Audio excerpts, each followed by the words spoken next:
that ever-shifting phantasmagoria of thought which we dignify with the high-sounding names of the world and the universe.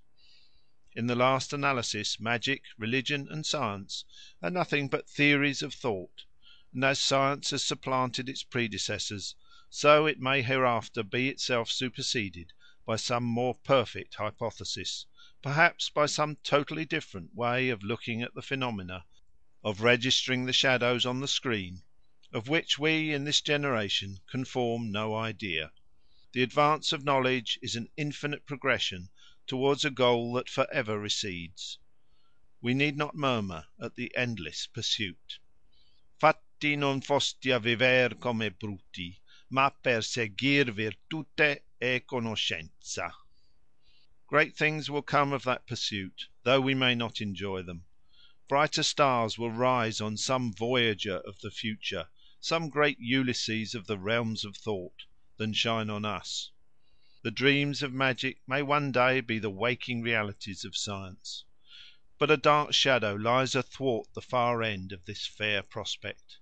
For however vast the increase of knowledge and of power which the future may have in store for man, he can scarcely hope to stay the sweep of those great forces which seem to be making silently but relentlessly for the destruction of this starry universe in which our earth swims as a speck or mote. In the ages to come man may be able to predict, perhaps even to control, the wayward courses of the winds and clouds, but hardly will his puny hands have strength to speed afresh our slackening planet in its orbit, or rekindle the dying fire of the sun. Yet the philosopher who trembles at the idea of such distant catastrophes may console himself by reflecting that these gloomy apprehensions, like the earth and the sun themselves, are only parts of that unsubstantial world which thought has conjured up out of the void, and that the phantoms which the subtle enchantress has evoked to-day she may ban to-morrow. They too, like so much that to common eyes seems solid, may melt into air, into thin air.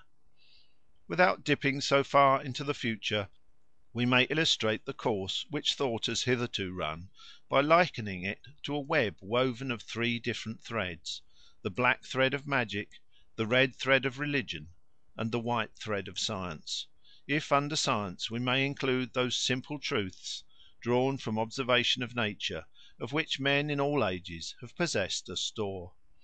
Could we then survey the web of thought from the beginning, we should probably perceive it to be at first a chequer of black and white, a patchwork of true and false notions, hardly tinged as yet by the red thread of religion.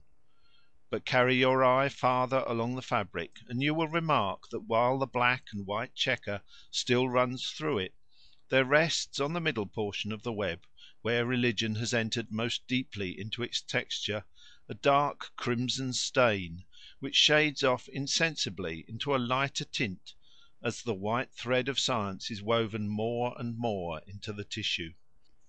To a web thus chequered and stained, thus shot with threads of diverse hues, but gradually changing colour the farther it is unrolled, the state of modern thought, with all its divergent aims and conflicting tendencies, may be compared.